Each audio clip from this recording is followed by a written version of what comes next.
Hello and welcome to Intermediate Algebra, Unit 6, Lesson 1, Part 2 of 2. In Part 1 of this lesson we looked at removing greatest common factor, and in Part 2 here we're going to look at factoring by grouping. So, when is factoring by grouping used? Well, it's generally used when you have more than 3 terms, and that's what we're going to look at here. If you start with more than 3 terms, what is grouping and how do you use it?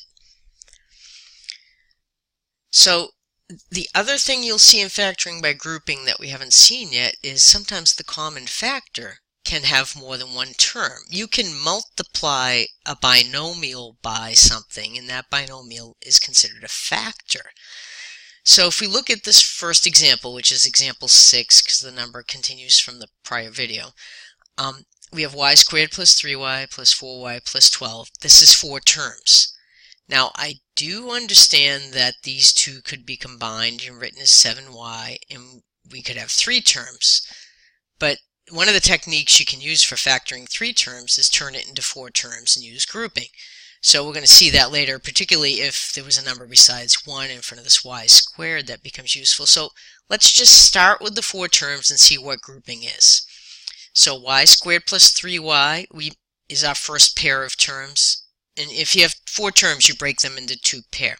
If you have 6 terms, you might break them into 2 sets of 3, depending on what they are, or 3 sets of 2.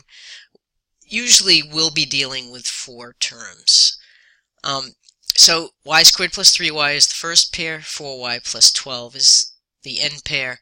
There's a plus in the middle, so we don't have to worry about any signs changes on the second set of parentheses. If this is subtraction in this third term, you'll have to change the sign. When you are done, if your factoring is going to work out, each set of parentheses should have the same sign in the middle, the same operation. I'm adding in this set and I'm adding in this set. So I look just at this first set of parentheses and it says y squared plus 3y. So the y squared plus 3y has a common factor of y, so I factor by removing the greatest common factor. The 4y plus 12 has a common factor of 4, so I remove that greatest common factor.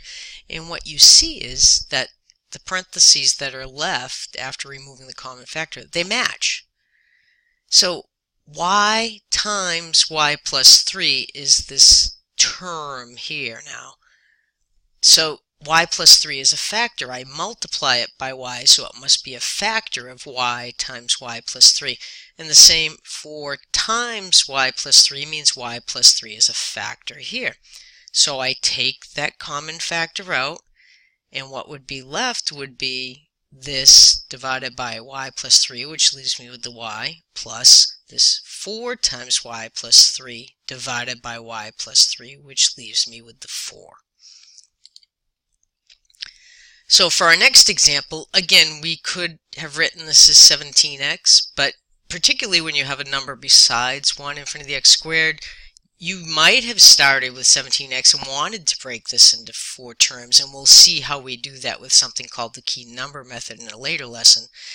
But I break up into 2 sets of parentheses that each contain a pair of the terms.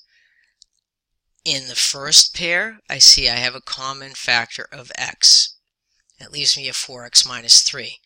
In the next pair, I have a common factor of 5, and that leaves me 4x minus 3, which is good. We want these parentheses to match because now this binomial, 4x minus 3, is a common factor to each of these big terms. So I remove the common factor, put it out in front, 4x minus 3. Oh, and there's a typo here, sorry.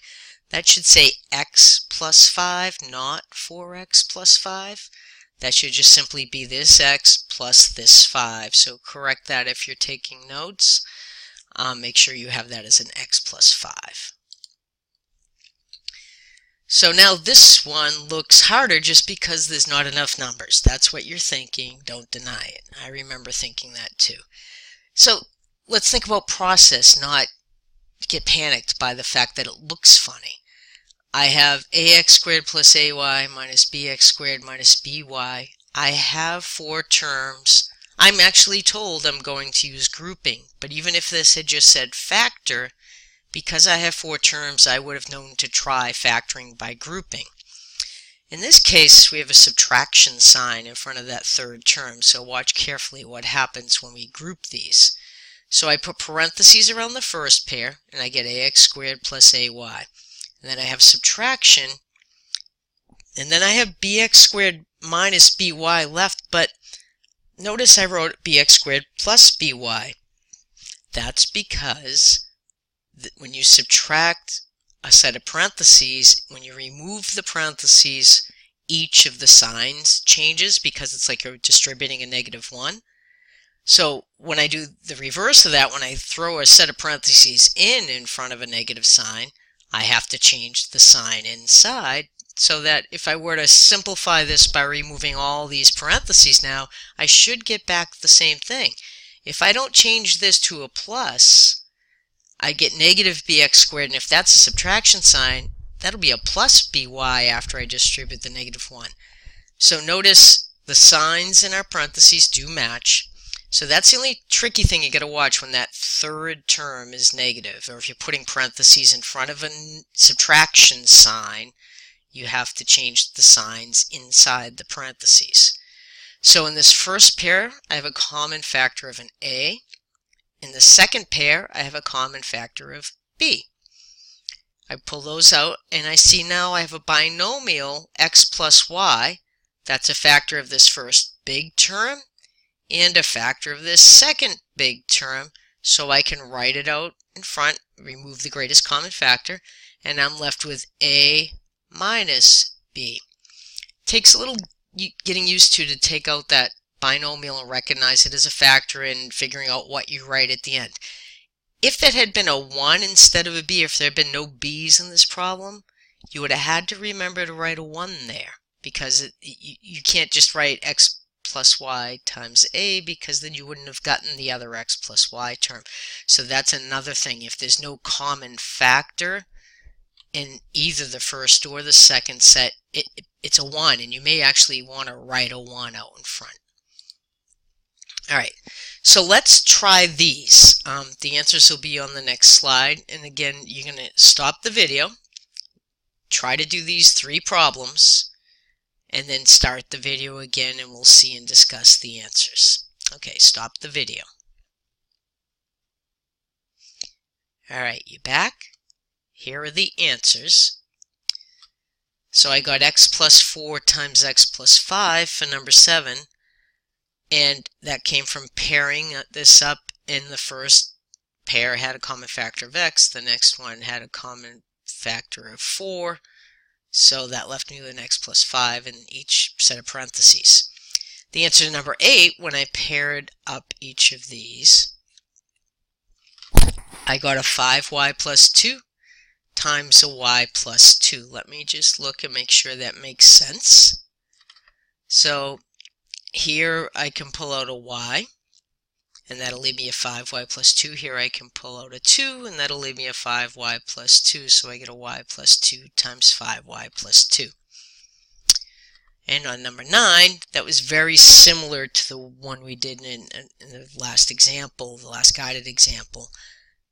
And you've paired these up, but you had to remember to change the sign here, because when you put parentheses around these two, you had a subtraction in front. And then you should have gotten p minus q times x plus y, or x plus y times p minus q. The order you write these pairs in doesn't matter, because multiplication has the property of being commutative. In other words, 3 times 5 is the same as 5 times 3. That holds true for variable expressions also.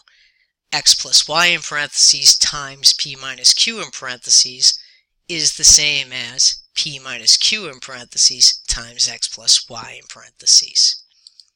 Okay, well that's it for this part of lesson 1, and that is the end of lesson 1 videos. So you have some problems to try, and you have some homework to do, and hopefully you found this helpful. Thank you.